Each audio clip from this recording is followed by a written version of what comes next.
Today we're going to do a fuse holder for an AT2000XR. Okay, yours might look a little different. I went ahead and grabbed a Nash one to let you know that it's not bad. You can do it on any of them. There's information.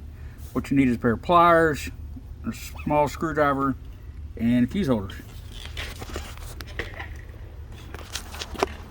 First thing you're going to do, you're going to empty your chemistry out, take your racks out.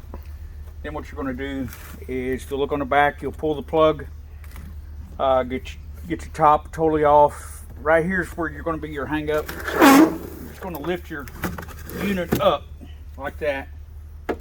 Then you're going to go in here and get your screws.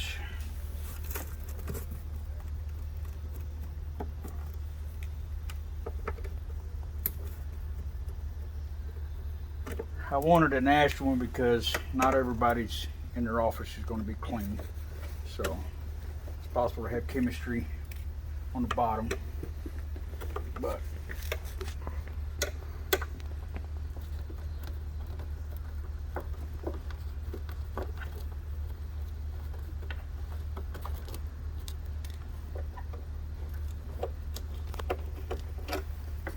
okay, you're going to pull this off. And it's pretty bad. Alright. Wow, that's real bad. Okay, what we're going to do here, right here is what we're going to be changing. This one only has one.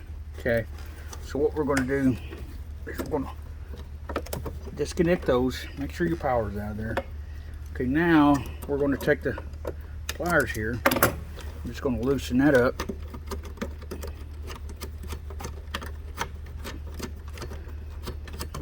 Get that nut loose.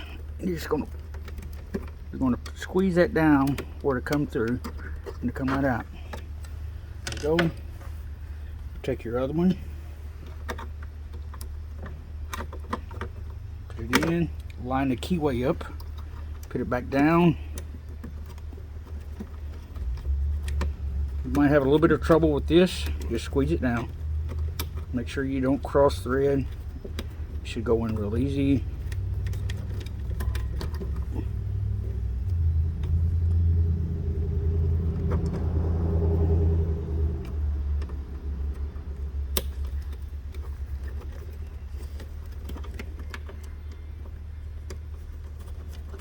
Okay. There's that. Now you're going to tighten your nut back up.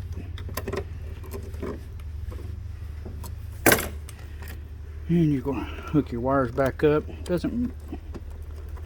Okay. There you go. Now you're just going to reverse the process. Put your screws back in the bottom.